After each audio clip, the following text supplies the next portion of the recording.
For the longest time, we've kind of viewed babies as these cute, helpless little beings who don't do much. But what if I told you that's completely wrong? That from the moment they're born, they are these incredible little scientists actively working to figure out the world. So let's peek inside their secret laboratory and see what the world really looks like through their eyes. I mean, it's the ultimate question, right? Every single one of us has looked at a baby and just wondered, what is going on in there? They can't talk, they can't tell us. It seems like a total mystery, but it turns out it's not.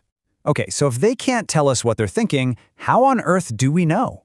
It sounds impossible, but the secret, believe it or not, lies in something we all experience every single day: just getting bored. The key to unlocking a baby's mind is this wonderfully simple but brilliant tool called habituation. And you totally know this feeling. It's like when you walk into a quiet room and you hear a clock ticking. But after a few minutes, you don't even notice it anymore. Your brain just tunes it out. You've habituated. Well, babies do the exact same thing. So here's the playbook for how scientists use this. First, they show a baby something new, say a picture of a cat. The baby, being this little learning machine, stares at it. They're fascinated. Then they show it again and again and again. Eventually, the baby's like, okay, cat, got it, and looks away. They're bored. And that's the magic moment. Because if you then show them a picture of a dog and they suddenly stare at it again, that tells you everything. It proves they know the dog is different from the cat. That tiny flicker of renewed interest is a message, straight from their brain, saying, hey, I see that and I know it's something new.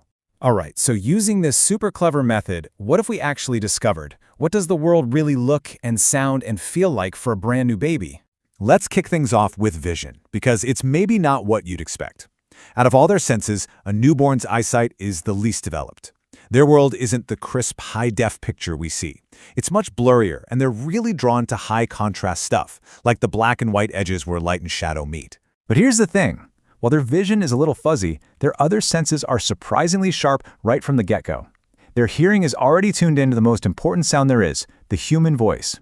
They're actually born with a sweet tooth. They can pick out their own mother's unique scent within just a few days, and they're incredibly sensitive to touch.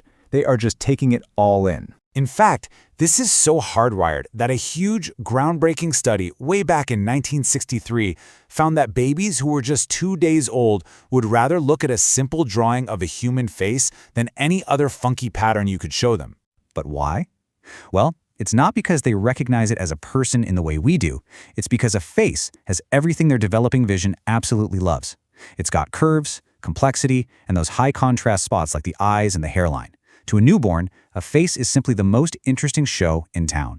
Okay, so we know babies are basically information sponges, but how do they go from just taking things in to actually doing things?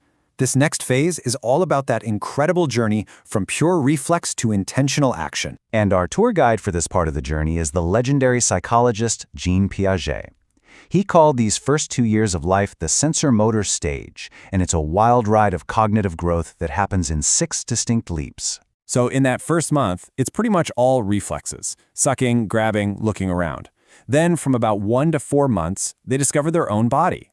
They might accidentally stick their thumb in their mouth, realize, hey, this is nice, and then work to do it again on purpose. From 4 to 8 months, things get really fun because their focus shifts to the outside world. They shake a rattle, it makes a cool noise, and they think, whoa, I did that, and then they do it again and again and again. And right around this time, one of the biggest ideas in all of human cognition starts to wake up: object permanence. See, before this, if you hide a toy from a baby, it's not just out of sight, it has literally ceased to exist. Poof. Gone. But now, this little fuzzy idea starts to form that maybe, just maybe, things are still there even when you can't see them. This growing awareness that there's a world outside of them is a huge turning point. The baby isn't just reacting to things anymore. They're starting to experiment. The little scientist's lab is officially open for business. A huge piece of this puzzle is understanding space. And somewhere around 2 or 3 months old, babies start to develop depth perception. They begin to get a sense of near and far. So they can perceive depth, but does that mean they understand the danger? Are they actually afraid of a drop-off?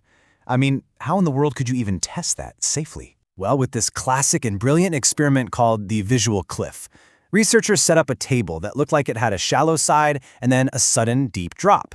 But it was all covered by a thick sheet of glass, so it was perfectly safe. Now here's the fascinating part. Babies who weren't crawling yet would look over the deep side with curiosity. But, and this is everything, babies who had just started crawling would get to the edge, see the drop, and refuse to cross, even if their mom was calling them. This tells us something incredible. The fear of heights isn't born in us. It's learned right around the time we start moving around and actually need it to survive.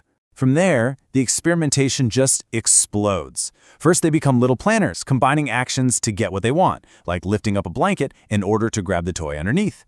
Then they become full-blown scientists, always asking, what if? What if I drop my spoon? What if I squeeze this toy? What if I step on it? This constant trial and error builds and builds until the final, massive leap, the ability to hold ideas and pictures in their mind. And with that new ability to hold a mental image of a toy in their head, true object permanence finally clicks into place. Now, if you hide that toy, they know it exists, they can picture it, and they will go looking for it, just like any of us would. Another really amazing skill that pops up now is something called deferred imitation. This is when a baby sees you do something, like, I don't know, pretend a banana is a telephone, and then hours later, they pick up a banana and do the exact same thing. They held that idea in their mind and recreated it later. That's true symbolic thought right there. So let's just pause for a second on that number. 2. Just 2 years. In only 24 short months, a human being goes from a creature that runs purely on instinct and reflex to a thinking, planning, problem solver who can experiment with the world and hold abstract thoughts in their head. I mean, it is without a doubt the most incredible cognitive transformation of our entire lives. This whole monumental journey is powered by one simple, beautiful engine, pure curiosity. The drive to touch, to see, to experiment. That's how they learn what's safe, what's fun, what exists, and who they are.